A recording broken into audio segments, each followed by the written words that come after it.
Broadcasting live from our studio in Boston, Solutions Review is proud to showcase Nexthink in the Solution Spotlight, a unique online event for industry professionals. I'm Doug Atkinson here at Solutions Review, and welcome to the Solution Spotlight featuring Nexthink, and focused on addressing challenges in the modern workplace and how you can improve the digital employee experience. We see it here at Solutions Review every day. IT complexity has exploded. Providing support in today's environment puts tremendous pressure on IT teams, and many organizations struggle to keep up. The first part of today's spotlight will show you how to increase service levels to optimize employee productivity and cost in a fast-changing IT landscape. And the second part will take a deeper dive into digital employee experience scoring, demonstrating how DEX improvements can be tangibly measured and raised to executive leadership. And joining us to walk you through this presentation from Nexthink is Matt Rose, Product Marketing Manager, and Michael Lovewell, Senior Solution Consultant. Gentlemen, thanks for being with us. Thanks for having us, Doug. Well, I'm glad you guys are here. This is a topic that, as I mentioned in the outset, is fairly popular right now, and I think a lot of it has to do with obviously the changes in the workplace over the past few years. Before we get going, though, Michael, I'll start with you because ultimately you've been at Nexthink for quite some time, pre-pandemic, as we like to say. Pre-pandemic. Tell us a little bit about what you've seen and a little bit about kind of what your role is there at Nexthink. Yeah, of course. So I'm a senior solution consultant. So I work out of the Northeast, just north of Boston, with a lot of our large enterprise customers on the pre-sale side. So doing demos, proof of concepts, things of that nature. You kind of hit it on the head, right? The digital employee experience market has seen massive growth. Even before the pandemic, we were starting to see those early adopter customers start to come in and address this pain. But with the office locations shutting down and having tens and thousands of office locations all across the globe, we saw a massive need in this market. Being with the company over 5.5 years, I've seen sort of the evolution, and where Nexthink is right now is the true leader in the space, and I'm really excited to show you how we're addressing that pain. Yeah, great. Matt, let me toss it to you. You're relatively new to Nexthink, but you have a pretty interesting background with regard to collaboration and remote work as well. Yeah, it's kind of come almost full circle here. I've been with Nexthink almost a year now, also based out of the Boston office on the product marketing side, really working to understand the people who are utilizing our solutions, really liking to get on the ground floor and talk to a lot of our customers, and really trying to articulate, just exactly what we can do for our customers. In terms of background, yeah, so I was working on collaboration products at the time of the pandemic. So it was a great place to be, but saw a lot of opportunity in the digital employee experience space and really kind of starting to see how it can, help customers moving forward. So looking forward to being here, looking forward to talking to you today, and looking forward to getting started. Yeah, so I'll get out of the way, but before I do, I'll just set everybody's expectations. If you have any questions, by all means submit them. They'll come through to me. I'll gather them up and I'll present them at the end of Matt and Michael's presentation. Secondarily, I'll certainly have some questions as well. But we certainly encourage interaction here, so please share whatever you have for thoughts or questions. Matt, I'm going to toss it to you now. I know you're going to walk through some of the presentation, and then you're going to hand it over to Michael. So I'll catch up to you guys when you're all wrapped up with that. Sounds great. Thanks, Doug. Appreciate it. So yeah, as Doug was mentioning, we're going to talk a little bit about digital employee experience today, or as commonly known in the industry, DEX. As Doug said, a term that's probably now bouncing around the walls of the office or in video meetings. Why? Well, because the landscape is growing exponentially. Gartner's actually stated that by 2025, more than 50% of IT organizations will actually have established a dedicated DEX strategy, which is up from just 5% in 2021. And these tools are going to be highly involved in the prioritization process for fixing those issues and ultimately measuring digital success moving forward. And frankly, the numbers don't lie. McKinsey's also projecting rapid growth here as well, to the tune of nearly 500 million employees worldwide that will have a DEX tool helping them undergo a better digital employee experience in the future. Now, what's the reason for this? Well, it's because the complexity of what IT teams are managing is actually growing too. You've got employees working from anywhere, as we talked about, pre-pandemic, post-pandemic. You've got people working across various networks or infrastructure. You've got people leveraging countless applications, and ultimately they're all tethered back to multiple different cloud-based solutions. And that's coming together within a single environment, oftentimes within a single end user computing team that's actually responsible for managing the entire thing. But in reality, what's out there today, traditional monitoring tools, they are providing IT teams with the visibility that they need between having an overall disjointed view of what's happening with analytics being housed in multiple locations to ultimately being reliant on employees to report incidents that are occurring in the ecosystem. IT teams are being held back in a reactive troubleshooting state, and manually managing these issues really starts to get expensive fast.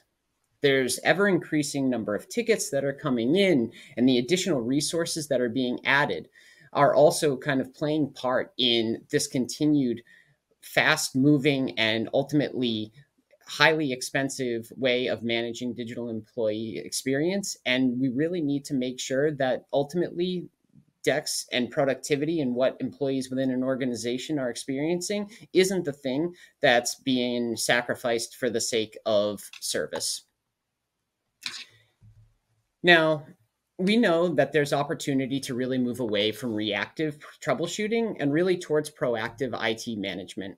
What we've actually found is that reactive troubleshooting can be more than 5 times more expensive than reactive troubleshooting.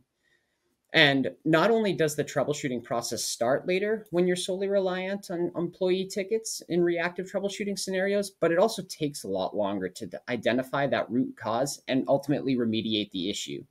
And that's really where DEX solutions come into play. We're providing IT teams with a system that can detect, analyze, and remediate issues before it ever really becomes just that, an issue.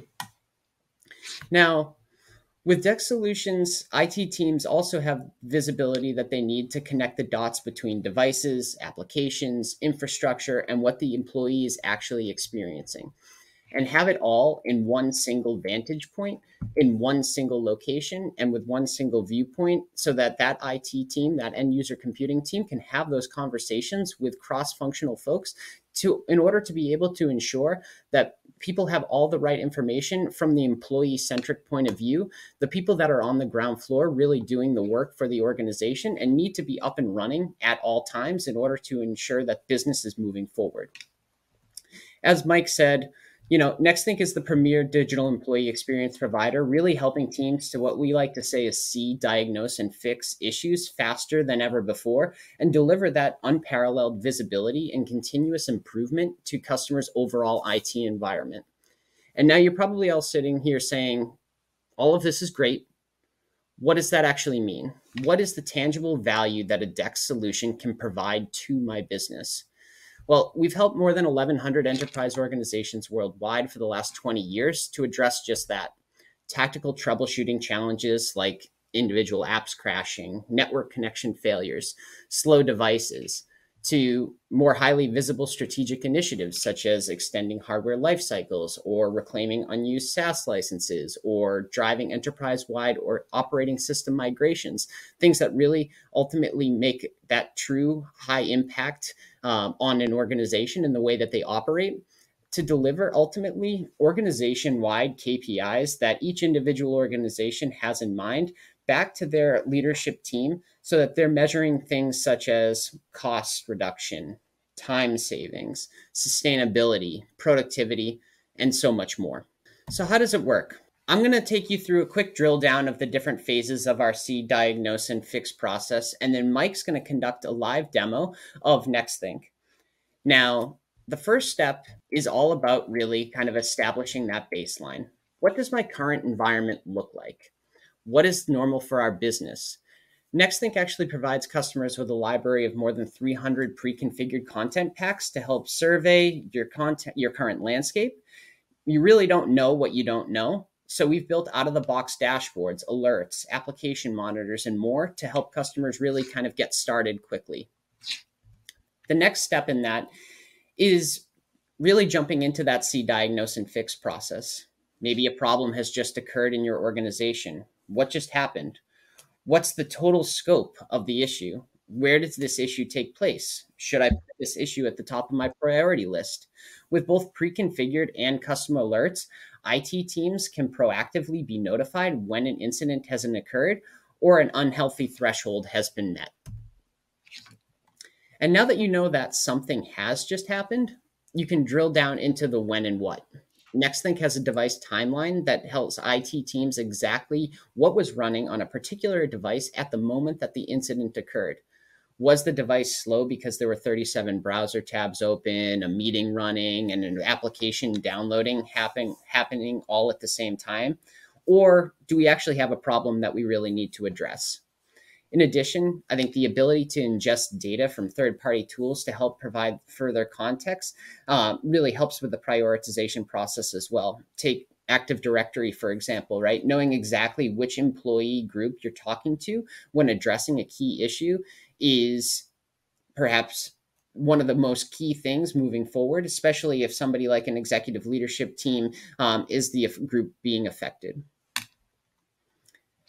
As we kind of continue along, we go into what I like to call as the ideation phase, or why did this problem occur?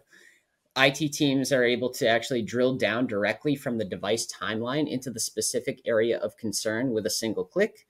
And if they're noticing that a particular application, for example, is having some issues, they can jump into that application vantage point, see the overall status of the application, and then dive deeper into individual web app transaction level metrics that are necessary to ultimately uncover that problem. And when you know when the issue resides, next comes the actual important part, right? What are we going to do about it? While every customer is different, many of the challenges that organizations face on a day-to-day basis are actually the same. Nexthink can help provide customers troubleshooting opportunities, right? The ability to troubleshoot right the first time around, because we offer up AI insights and recommendations based on benchmarking data from the over 1,000 customers that we have. And we've already likely helped organizations with that issue in the past as well. And that Nexthink data can actually also be extracted from the platform and infused into third-party tools as well, so that other IT teams throughout the organization are able to make informed decisions through that employee-centric lens. As we head into kind of the final couple phases here, it's time to undergo that remediation step. Oftentimes, these fixes can actually be deployed to affected users through a remote action being pushed by the IT team. And that fix can be actually implemented unobtrusively as well. So if, for example, the remote fix requires a restart, like so many often do, each individual employee will actually receive a notification telling them that a fix will be delivered, but they can choose the actual time for the restart to take place so it doesn't interrupt their day, which is key for, say, if you're on a meeting or in a webinar like this. And then ultimately, it all stems back to the value that's provided, right? We talked about it a few minutes ago. Understanding first, how does Nexthink help our organization move from that reactive to proactive troubleshooting IT practices? Next is, how do we actually raise overall employee digital experience and showcase trending improvements month over month, quarter over quarter, year over year? And then third, how can we achieve the core KPIs that are important to our particular business and ladder them up to our business leadership team so that we can showcase the metrics that they need in order to showcase value for the organization. And with that, it's as simple as you've gone through that first iteration of DEX implementation. You've ultimately set your new baseline, normal, and then you can continue to optimize your organization for the future by going through this step-by-step process over and over again to see those DEX scores and metrics that matter to your organization improve time and time and time again. So with that, that's kind of the starting process. And I will actually hand it over to Mike to get a little bit deeper into some real customer examples and things that he sees on a day-to-day basis when speaking to both prospective and current clients. Great. Thanks, Matt.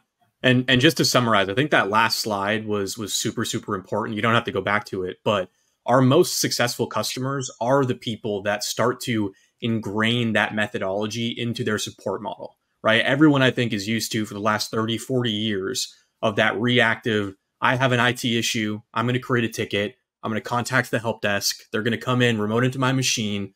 There's going to be that very reactive process that's normal. Nexthink wants to shift that and bring the information that you need to address those problems proactively and start to have people that are wearing that more proactive and search and destroy hat rather than that reactive model. So I will start there first. When I introduce Nexthink and sort of the use cases, I do like to play both sides. I like to show you how you can get better at being reactive and obviously get to that completely nirvana state of full proactivity. Let's start proactive first. And what we're looking at here is our digital experience score. This score is comprised by a number of different elements that we'll go through sort of one by one here. But I want you to think of this score as a new KPI. Matt mentioned, right, there's a number of other monitoring solutions out there. What Nexthink is doing, though, is giving you an individual score, a department score, a device score, an application score, one single representation on how one user's experience is interacting with all of the services you're providing them. So you can see it's a score from 0 out of 100. We have trend analysis on that score. And as somebody who's looking to proactively improve my environment, I'm going to use this score as sort of my North Star. If I'm seeing a significant dip over the last 28 or 24, 48 hours, I want to start to understand why, how, who's it impacting, right? Those questions start to come to mind. When we talk about the composition of this score, it's really in two separate categories. The first one is a technology-based score. So we're looking at things like endpoint health around logon speeds, software performance and reliability, device performance, CPU metrics, memory metrics, things of that nature. We're also looking at application health data. So that's both web applications and desktop applications. So looking at stability, looking at reliability, looking at crashes and freezes of those applications. We also have call quality information coming directly in from integrations with Zoom and with Teams. So understanding, right, the actual performance of the application, and then the audio, the video quality coming in from those collaboration solutions, which are completely critical, especially in this hybrid work model. And then on the other side of the house, and really what makes Nexthink unique in this market, is being able to communicate directly with these customers. So yes, we have the hard data coming from the endpoints, but we also can ask contextual questions to these end users about the services that they're receiving or we're providing. So how happy are you with your IT services? What's disrupting you the most to fill in that sentiment portion? So I get both sides of that true end user experience. And those elements are what's making up that 62 up top. Now, a KPI is just a KPI, right? And a monitoring solution is just a monitoring solution. But in Matt's presentation, he went through Nexthink's approach of see, diagnose, and fix, right? It's great that we have this new KPI, this new North Star, but what do I do with it, right? How do I start to identify these issues and start to troubleshoot? That's what we're going to go through right now. So yes, we have these different technical elements, the different sentiment pieces that I could start to filter on and focus on. But down below here, I have two other categories of filters or categorizations that I can start to look at this score by. So I have my operating system, right? So Nexthink runs full parity on Windows and Mac OS. I can see how those different operating systems are running inside my organization. I can see what different operating system versions are looking like, even manufacturers or device models, to see what is working best for my customers, for my end users with the applications that we're providing. On top of the technical aspects here, I also have some environmental aspects that definitely plays a part in your overall digital experience. So we have location data coming in from geolocation, both country, state, and using that department information from Active Directory, I can start to identify certain groups within the business that are having a worse experience than others. So when we have that conversation of, revenue generating business units. Think of sales departments or research and development or people in, manufacturer roles, things of that nature. Downtime and poor experience for those customers and those end users is detrimental to the business, right? There is a very clear negative ROI when we talk about, any productivity loss or IT issues with those different users. So again, somebody wearing that proactive hat, I can start to come in here and identify, my Surface laptops or certain locations like we're seeing here with Massachusetts having a much worse score than my overall averages. So I can click in, drill in on Massachusetts specifically. I can see I have around 171 users that I'm looking at here, and there's been a significant dip in their digital experience score. From Sunday, we have a score of 59 down to, a week later around Saturday, I can see that I have a score of a 19 out of 100 and a lot of frustrating end users.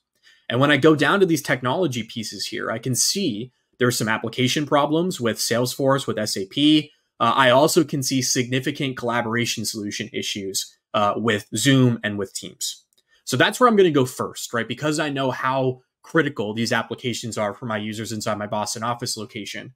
I'm going to hover on that Teams issue here, and I actually have built-in out-of-the-box dashboards that helps me diagnose what these problems actually are from that end user's perspective.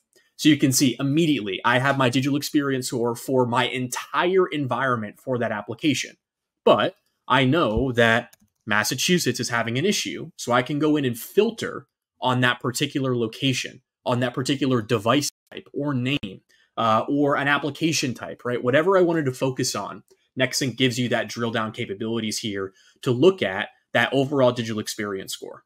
I also can go down to recommendations, which is showing me that I have, in this case, on-site networks that are, contributing to people having these poor call quality problems with Teams, both audio and video issues that we're seeing coming down here.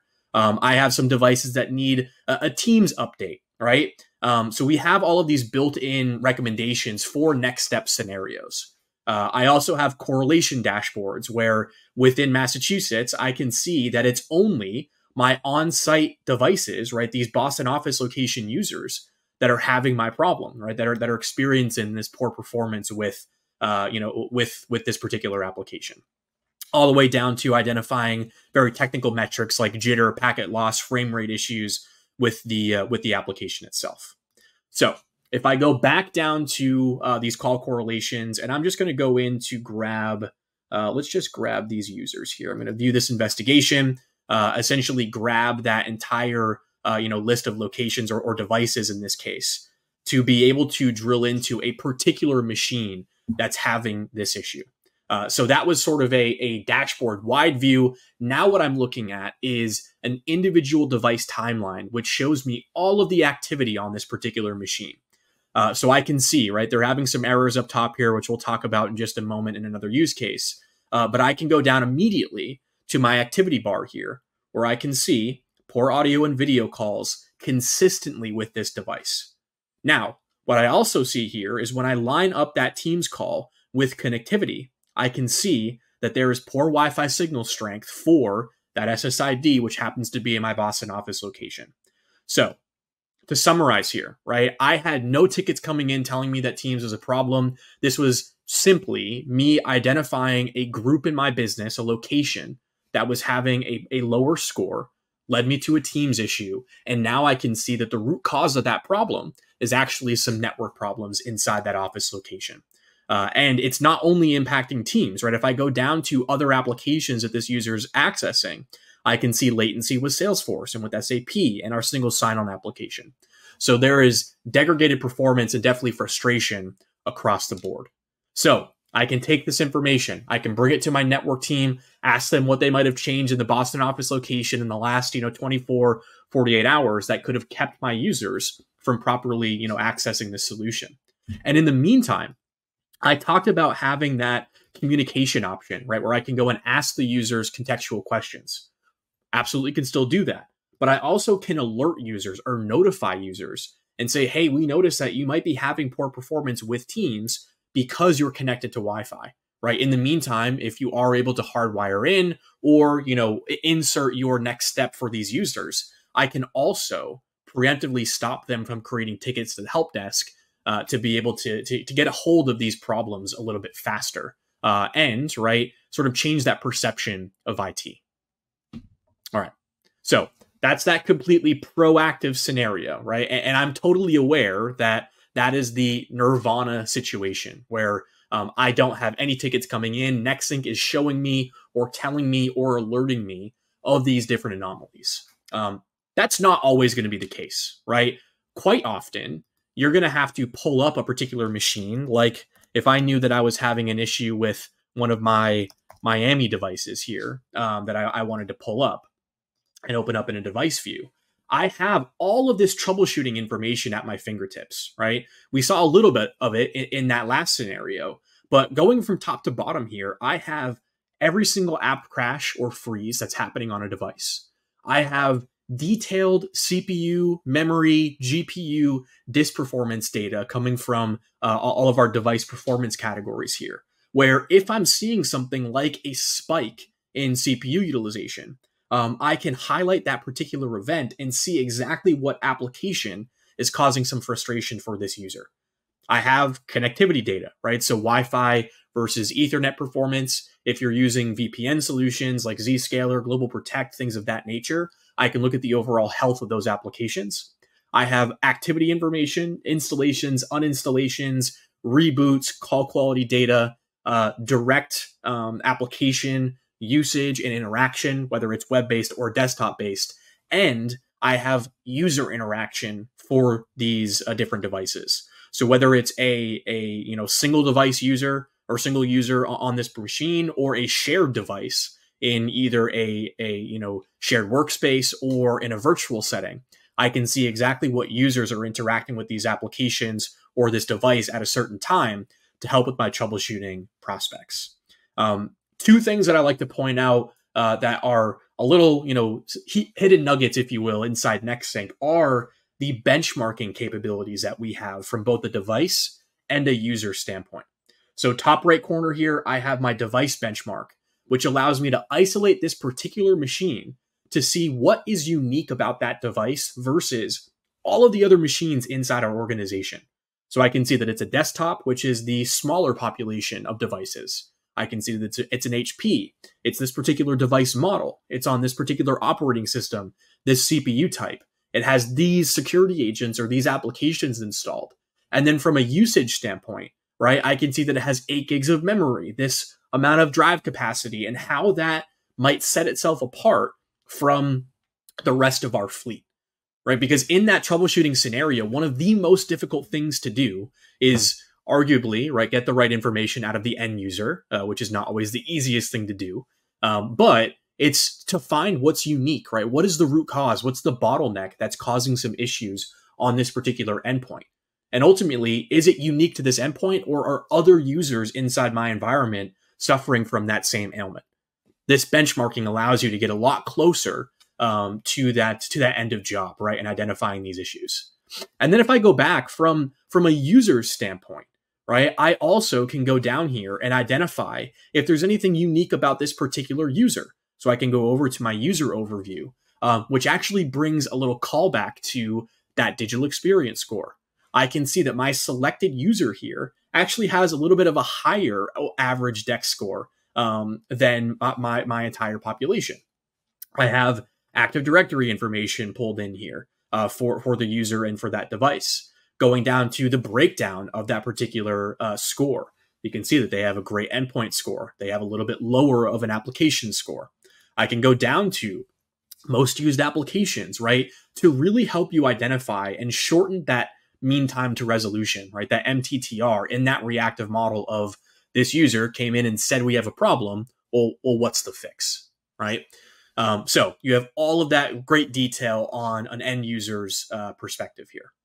If I go back to that device, you see that there are 2 tabs underneath our device view here, the timeline, which we just went through. And we also have what we call checklists, which are essentially summaries of all of the different data points, right? Out of the box, Nexthink captures roughly 1,100 unique data points from every single endpoint, and we can summarize those into different categories. So we have a property list here, which is giving you all of the peripheral information. When's the last time that the operating system was rebooted? Is the security solution up to date and running on these endpoints? Down to things like the level 1 checklist, which is meant to be what my reactive help desk and service desk users are accessing to see, is there any issue on this device that I'm starting to see that's unique, right? I can see that they're having CPU problems. I can see that, maybe they were having system free space issues. And for each of these different categories, I have dedicated fixes and remediations that are built into the platform. So Nexthink has full scripting, functionality in here, PowerShell for Windows, Bash for Mac OS, which would allow me to go in and run something like a disk cleanup or reboot a device or reset a password on behalf of that user to really make sure you're going full circle in support of this particular problem.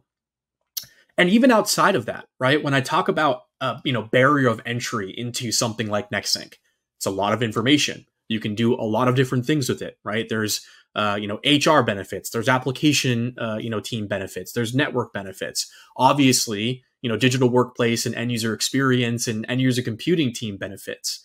But getting that benefit out sometimes is a challenge, right, for a lot of monitoring solutions. What Nexthink has done, though, is made itself available in virtually any web interface. So I have a new incident form inside ServiceNow here that I'm using my Nexthink Amplify integration for, which allows me, just based off of a configuration item, to pull up all of that very tailored information, just looking at from a checklist perspective on this device, directly in the comforts of, in this case, ServiceNow, where I can look at things like property information. I can look at checklist data, right? Where from that service desk, that help desk standpoint, I no longer have to call the user. I don't have to remote into their machine. I can simply say, okay, this user is having a CPU problem. This user is also having a system free space issue. If that's the case, I can go over to my remote actions and I can go ahead and execute something like a disk cleanup on that particular device. So all of the discovery, all of that see, diagnose, and fix can happen directly in this ITSM solution, which Nexthink is completely agnostic to be able to provide that value from something that they're familiar with. And then when that issue does need to get escalated, I can go over, hit this third tab, and you're right back into that timeline view, which allows you to see that particular machine and all of the problems that we were trying to identify in that Amplify widget. All right. So now we've done proactive, we've done reactive. I'm going to go into something that's a little bit more strategic. It's definitely on the proactive side, but when you become a Nexthink customer, the first 30, 60, 90 days are about level setting, right? Let's benchmark your environment. Let's understand what the low-hanging fruit is that's impacting your largest populations of your users negatively.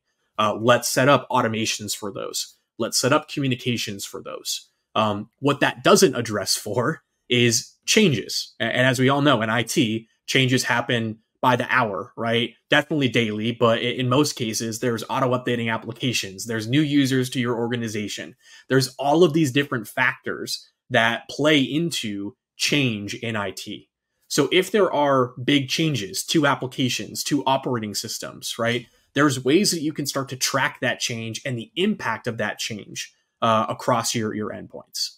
So what I'm going to do here, and something that I haven't talked about too much just yet, is Nexthink's alerting capabilities.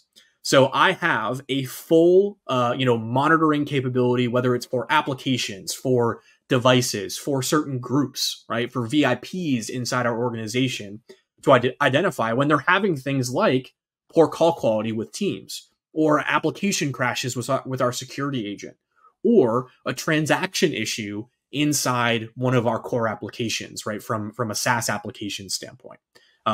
So each of these are really, really good ways that we can start to dig into certain areas, still on that proactive side, but it's because of changes that are occurring inside our organization.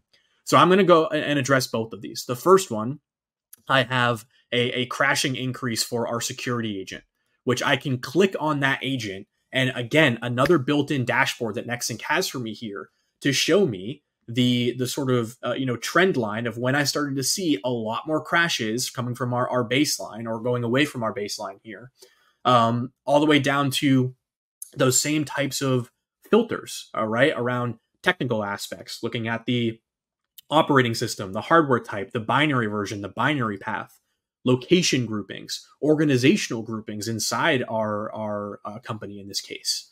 But ultimately, what's most important here is the right-hand side of this dashboard, where Nexthink is showing you not only the percentage of your devices that are crashing inside our company, but how that compares to all other anonymized Nexthink customers that also have that agent, right, that executable installed in their organization. Nexthink's, I believe at this point, crossed the 16 million endpoint threshold globally that we're deployed to. So you have that entire data lake at your disposal to start to understand, is this something unique to us or that's happening in many other areas? And then we go a step above that, right? We actually do some AI learning, some machine learning in the background to identify and correlate where these issues are coming from. In this case, our number one problem with the highest relevancy score is the version of the application, right? In our organization, we have the 6.37 version that's crashing 72% of the time. And other Nexthink customers there, I know it's a little bit hard to see on your screen, it's 71% of the time that we're seeing that crash. So up here, it looked like it was something that might have been unique to our organization. But when we go a level deeper at that versioning level, I can see that it's really impacting all Nexthink customers that have that version of the application installed. So, right, I've identified the version. Nexthink's even giving you the recommendation for the new version that you need to deploy to, where I can go in and say, great, right, let me grab these 75 devices that have that issue. I can get that entire list of the impacted machines, and I can trigger something like an uninstall or a reinstall of an application. Or I could trigger an action inside an SECM and Intune, a deployment solution, using APIs and webhooks to be able to address that problem immediately.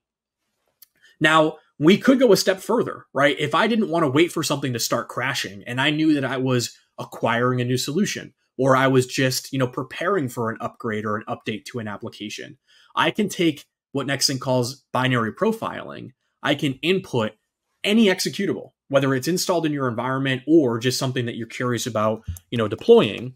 I can grab that security agent.exe and I can look at the deployments, right? I can see exactly, what percentage of Nexthink customers have this version installed. I can look at CPU impact. I can look at memory impact.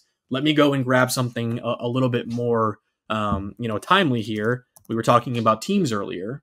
If I could spell, I can open up that Teams executable here, and we will also show you things like network traffic, throughput, connectivity time. So you can very confidently know what the actual impact is going to be on your end users, on those devices, through deployment, before deployment, to help you make those decisions a little bit quicker.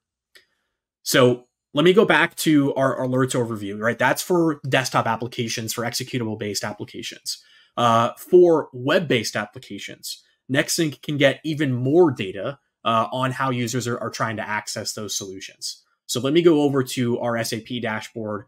It was showing me that I actually had some transaction duration problems, right? So actual events inside that application that Nexthink is tracking, we were seeing some issues with it.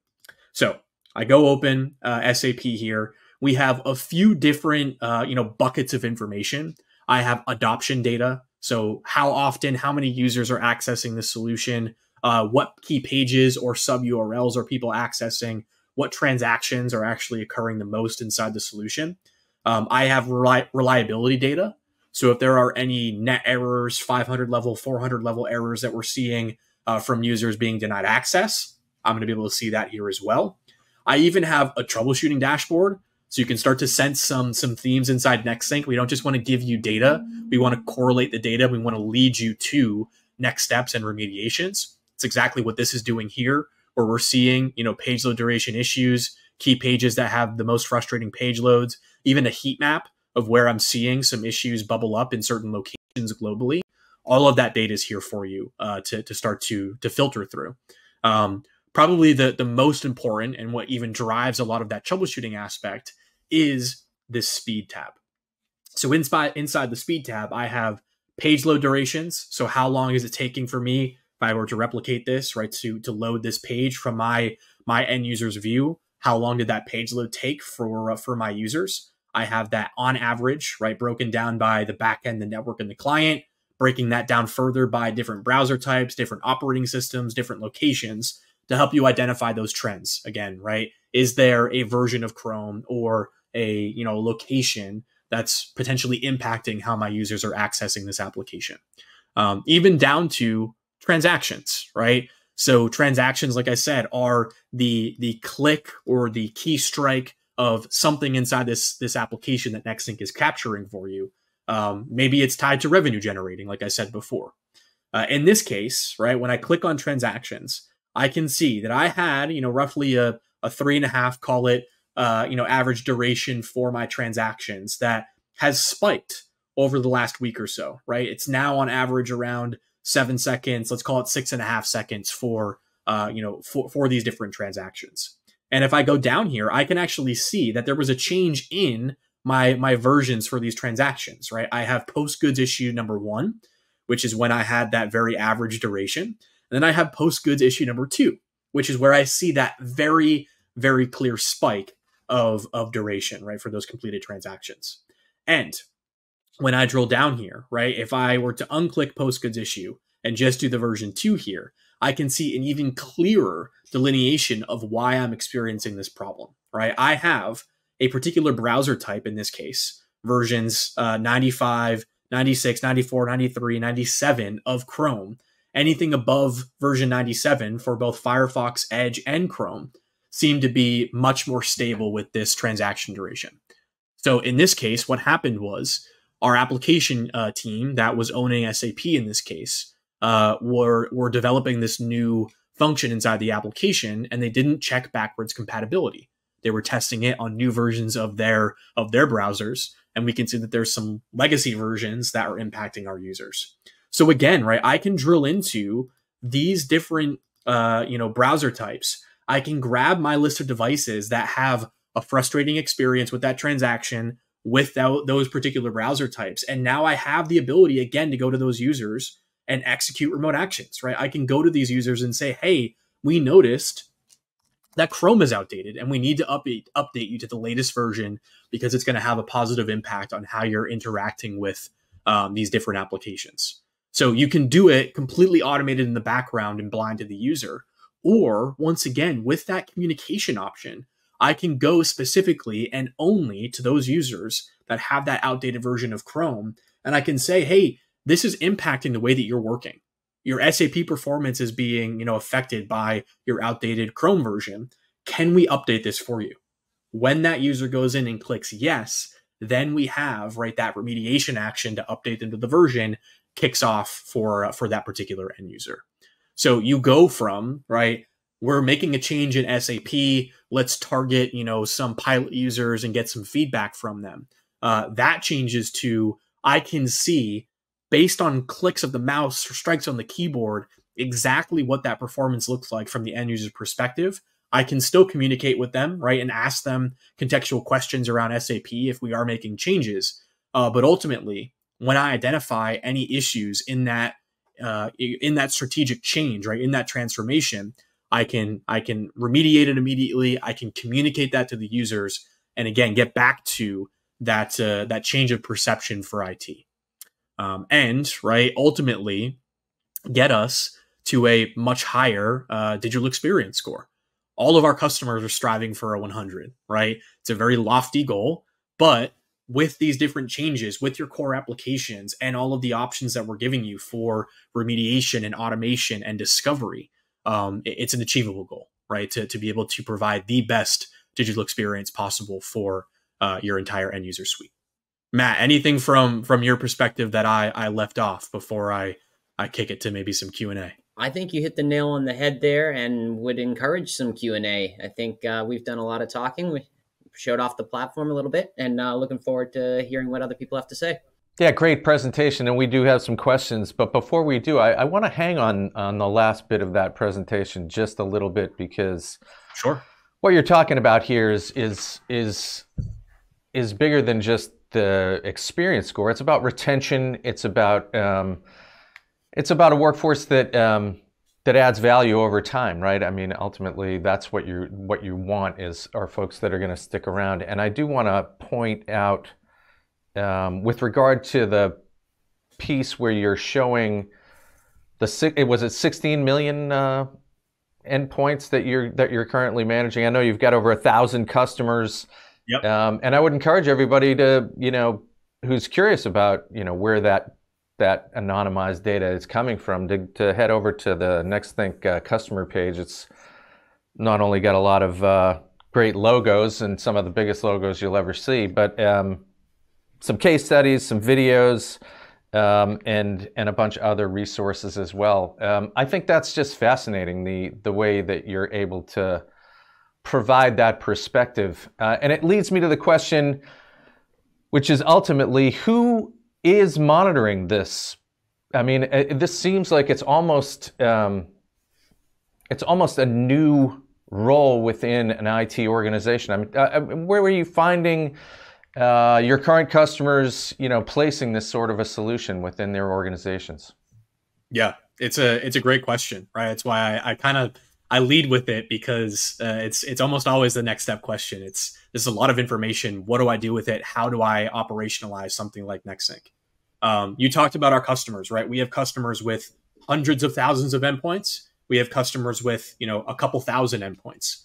So how you operationalize it does depend based on, organizational size.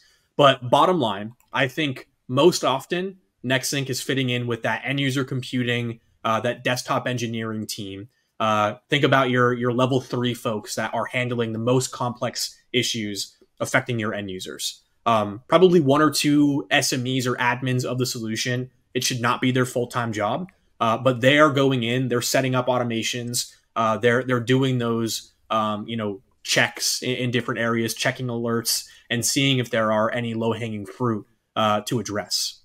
Then it's really split up into, proactive and reactive. So reactive, we're going to give access to folks that are on the help desk, at the service desk, integrate into your ITSM practice to be able to solve more issues at that level of the help desk, automate more things, right? In theory, there's going to be a lot less tickets coming in, which then frees up people at that level 2, level 3 area to, instead of, right, be completely in firefighting and reactive mode, they can put on that search and destroy hat, right? Where I can log into Nexthink and I can look for those low application scores. I can look for, the execution crashes for this version of a binary, and start to, proactively address those, rather than wait for escalations and wait for the end users to tell you about the problem, essentially. Yeah, and Doug, I would say a lot of the starting point does come with the end user computing team, helping getting things up and off the ground, making sure that they're trying to drive value as quickly as they can. But as companies get more and more strategic with Nexthink year over year, you're finding that sometimes they're even kind of putting together these digital employee experience teams who are liaising with, as you mentioned, folks like in the HR department, who are looking at retention and trying to identify, okay, is the digital employee experience that we're providing to our employees, not only in the office, but around the world who are working remotely, good enough? Are there things that we can be doing to help improve that experience? And over time, does that help provide not only greater satisfaction, but also greater productivity and ultimately greater retention rates as well? Yeah, I'm going to need one of those search and destroy hats over here. Stat. I can get you. I love that. I have a question from one of our audience members regarding security features. Can you elaborate on the security features the platform gives to individual users? Yeah, great question.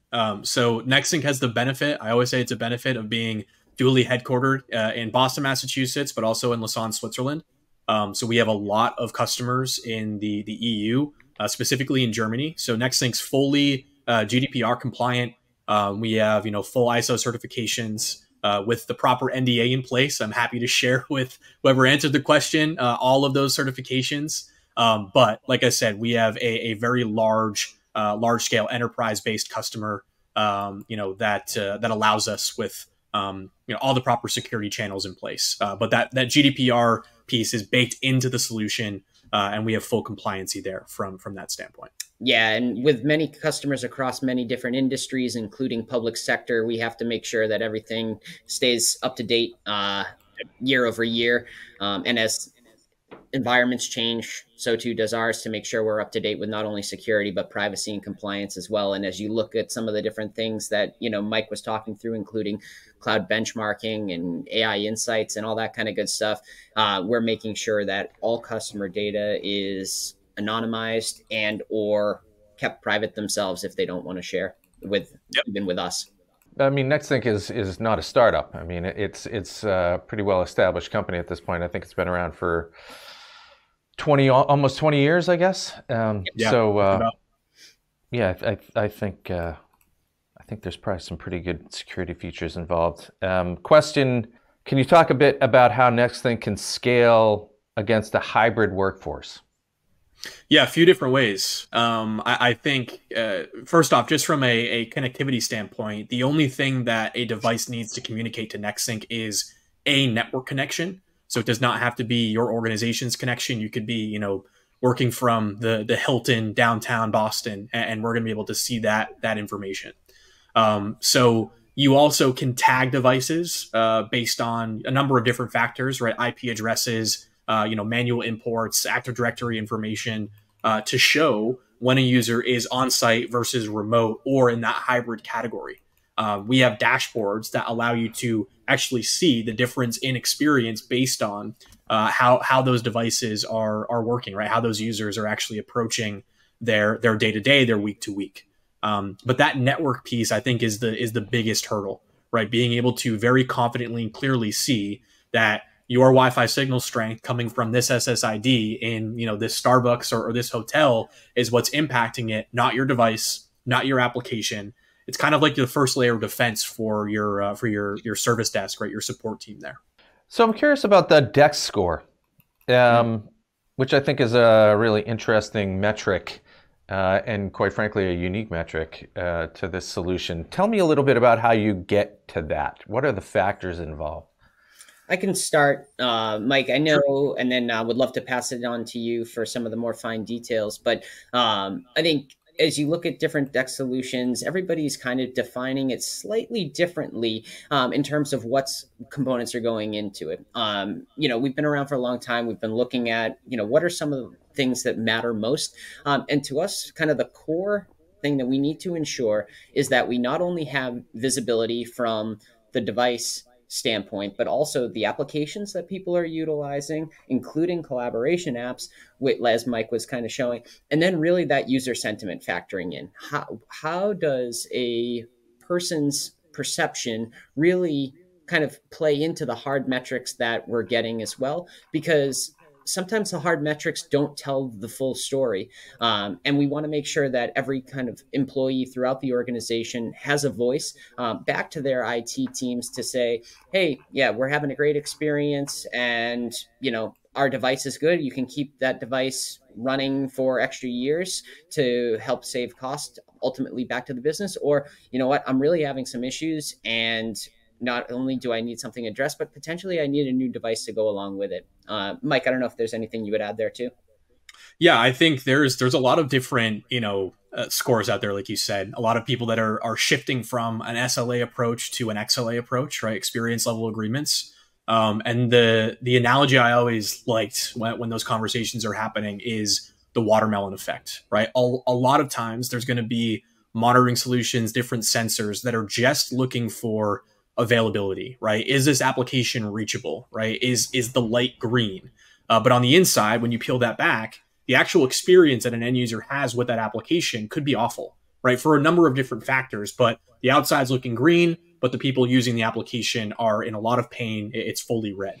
Nexthink cuts through all of that, right? We have ways with getting sentiment, with the actual consumption of those applications, the data we're getting back from these devices, to truly depict what that experience looks like. There are also multiple different types of users, right? Personas, I think, is right up there with DEX around a hot topic word in this, in this market. But salespeople are all different, right? You could all be using Salesforce or insert CRM application, but the way that you interact with it, your comfortability with that application is going to be different. So getting direct feedback and sentiment from those users helps you, right, identify any of those bottlenecks.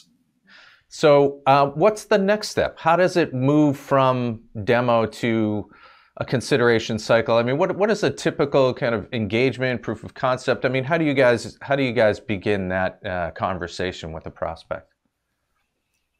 Mike, you do that every day. I'll hand this one to you.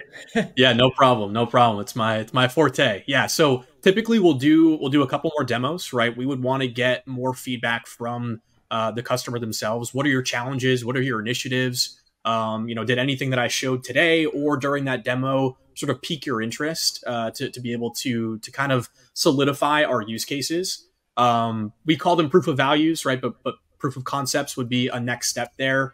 With very defined, success criteria that we would work with the customer on. That's the typical cadence. So a few more demos, right? Some discovery questions with the customer, and then we could definitely march towards a proof of value with the different folks. Yeah, ultimately, we want to be sure that we're deploying and the value that we're driving is pertinent to the organization that comes to us. We just gave you a few different demos of many of the common troubleshooting scenarios or initiatives that come into play, but we understand that everybody's a little bit different. So we'll tailor our experience for each individual customer. Well, I'm curious, as folks are thinking about that sort of next step, who in the organization should they be kind of organizing to be a part of that conversation? Again, I think folks that sit in that end user computing, desktop engineering, digital workplace team, end user experience team, if that's already built out in your organization, that would be the perfect scenario. Then adding folks in from ITSM, from infrastructure, network folks, there's going to be anecdotal benefits for those teams, and ultimately they're always part of the troubleshooting process regardless. So that's typically the right personas. But Matt, please add anyone that I forgot. Yeah, I think ultimately it's a cross-functional IT initiative with likely the end user computing folks taking the lead. Ultimately, there will be conversations that happen and benefits because of the data that can be both ingested and then exported out to different third-party tools as well. And really that end user centric point of view can help not only the end user computing team to be able to kind of see, diagnose, and fix issues, but also have really great conversations across the aisle with, application management teams, or as Mike mentioned, network teams, and so on and so forth. And ultimately, the business leaders within to help showcase, digital employee experience is important. And not only does raising the score help with satisfaction and employee productivity, but there are actually some real hard, baseline cost saving, sustainability, and other types of metrics that you're looking at the top level down that we can impact with the digital employee experience tool sets. Yeah, I think this is a great time of the year to be thinking about considering a solution like this. I mean, obviously we're starting to plan out for 2024, and I think getting something like this on the agenda and really reaching out and starting an early engagement, we highly encourage that. We know a lot about Nexthink, and we cover them quite extensively at Solutions Review. And I think, quite frankly, it's time well spent to reach out and engage with these guys and really find out more about how you can improve your DEX score. This has been great. Guys, appreciate the time very much. Outstanding presentation. Thanks very much, and best of luck in the coming year. Thanks, Doug. Thanks so much, Appreciate Doug. it. Thanks for having us. Take care. Well, there you have it. Another solution in our spotlight. We want to thank Matt and Michael from Nexthink for that fine presentation, and we appreciate your participation as well. Until next time, I'm Doug Atkinson here at Solutions Review. Thanks for watching.